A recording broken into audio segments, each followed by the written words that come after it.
Okay, this is GlitchStorm MK2, and it is enclosed in an aluminum painted box with aspen wood side panels. It has the GlitchStorm Synth section here, and then it has a DSP effects unit here. It has a master volume out, a mix with a gain stage on either side, fully dry or fully wet.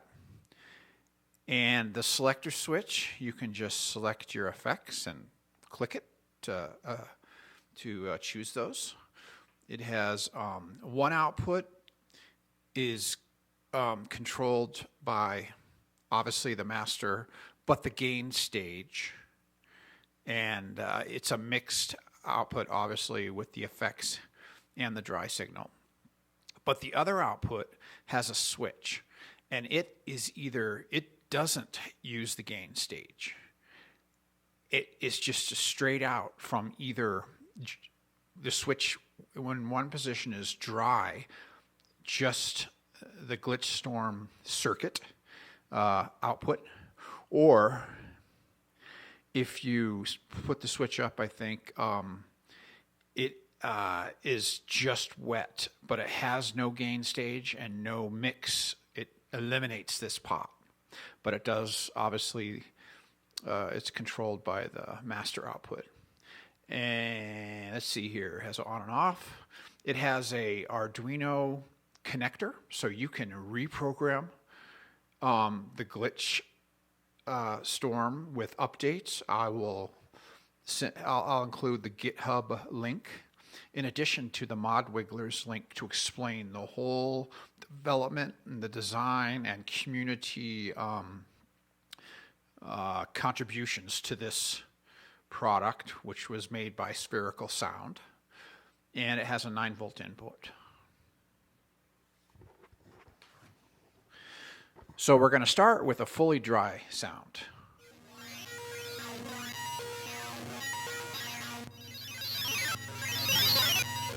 So the GlitchStorm has a clock mod, and a indicator indicating the clock speed. Also has an 1/8-inch clock output. It's somewhere between 1 and 5 volts. I have not used it to clock any exterior gear, but apparently it can, depending on the gear. It has 3 controls that I guess control the relationship to the algorithms. It's an Arduino-based synth, so I think it's based on a bytebeat type programming or code. I'm not a coder, so I'm not sure, but you can do all the research on this product, and I'll provide the links. Now for the effects is just a DSP unit. I think it's 99, 1 through 100 effects. They're just kind of different digital DSP type effects, and I'll demonstrate some of those. So with this, it also has 2 buttons here. You can barely see these little dots or buttons, and you can press those to change the sounds. So it's basically a chiptune kind of thing.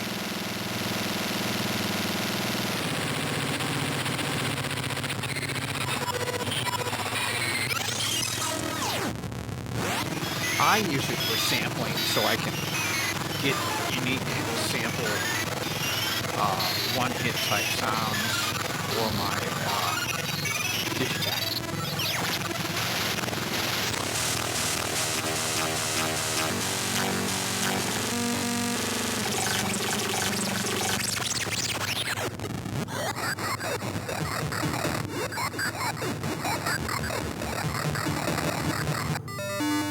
So by pressing the buttons, it totally changes the algorithms.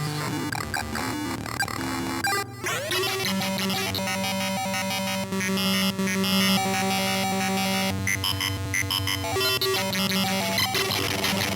you can find sweet spots.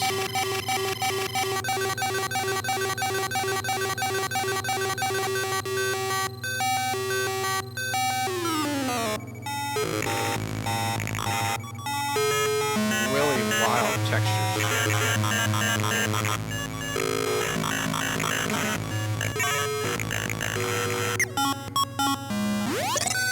Now I'm going to demonstrate the effects. So the most important thing is the effects mix knob.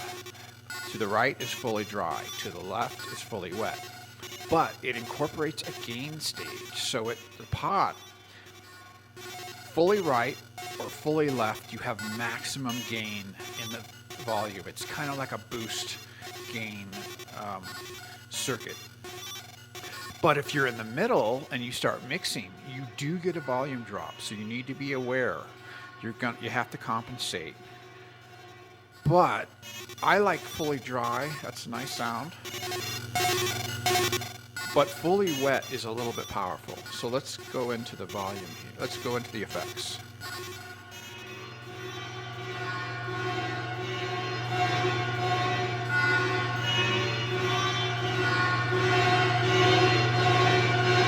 Also, I want to say, the fully wet, if you go all the way, you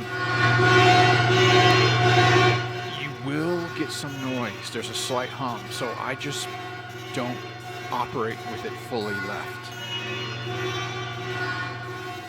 In fact, it's dry fully right, but as soon as you go right there, you've already incorporated, you've lost volume, but you've incorporated a lot of the wet signal.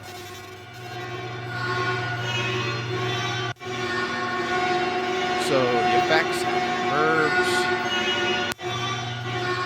different mixes of delays, weird distortions.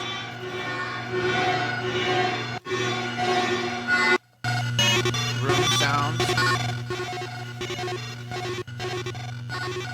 Phasers.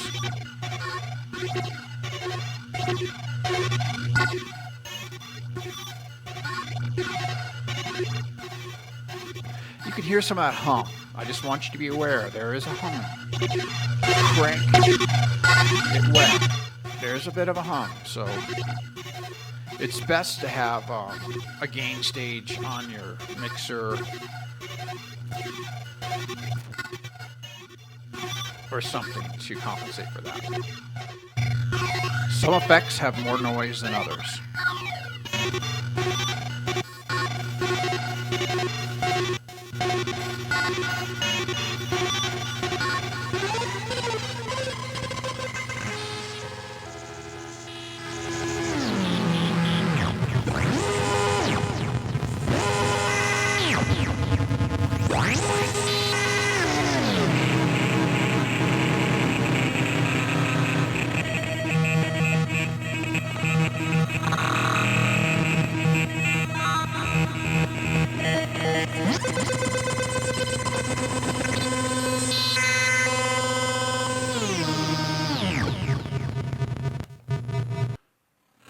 So the audio outputs of this unit is not very high.